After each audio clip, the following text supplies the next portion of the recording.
इस बार बीईओ की परीक्षा में एक गुप्त वंश से संबंधित एक प्रश्न आया था।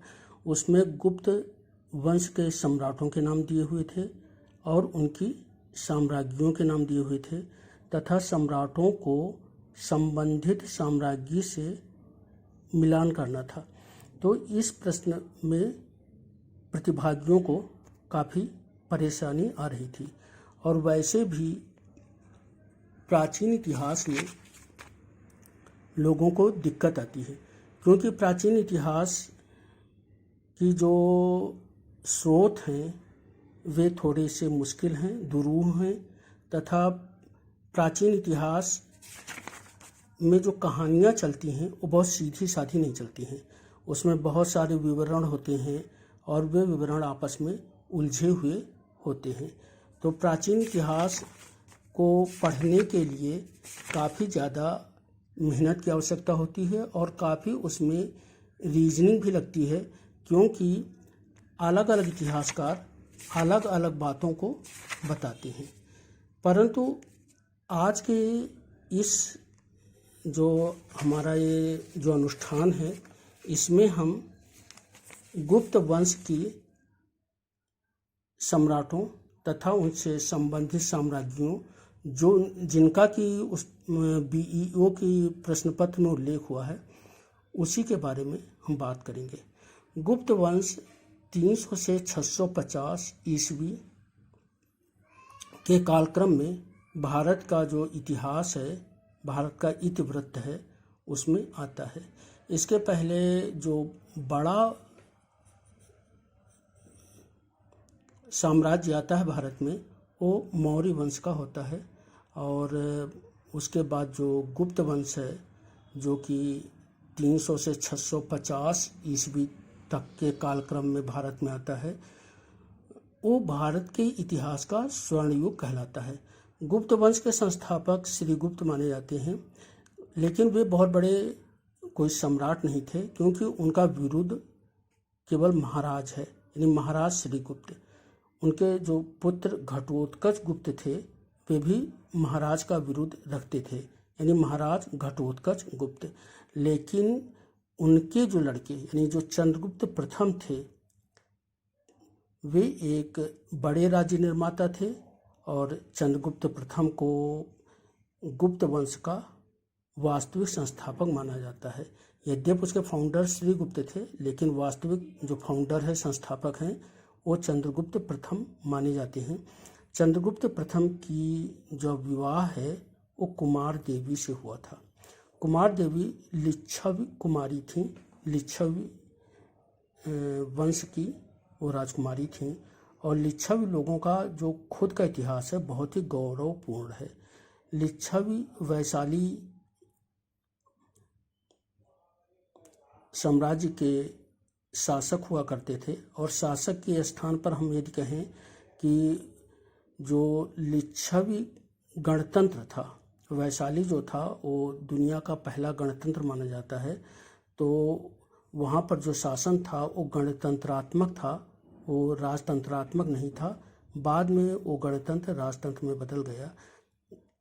लिच्छवी लोगों की जो सामाजिक पृष्ठभूमि थी वो चंद्रगुप्त प्रथम से ज़्यादा अच्छी थी, इसलिए कुमार देवी से विवाह करके चंद्रगुप्त प्रथम को एक ज़्यादा अच्छा सामाजिक गौरव मिला था।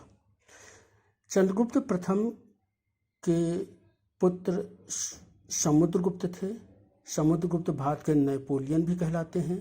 समुद्रगुप्त का विवाह दत्ता देवी से हुआ था, यानी समुद्रगुप्त की जो साम्राज्ञी थी वो दत्ता देवी थी।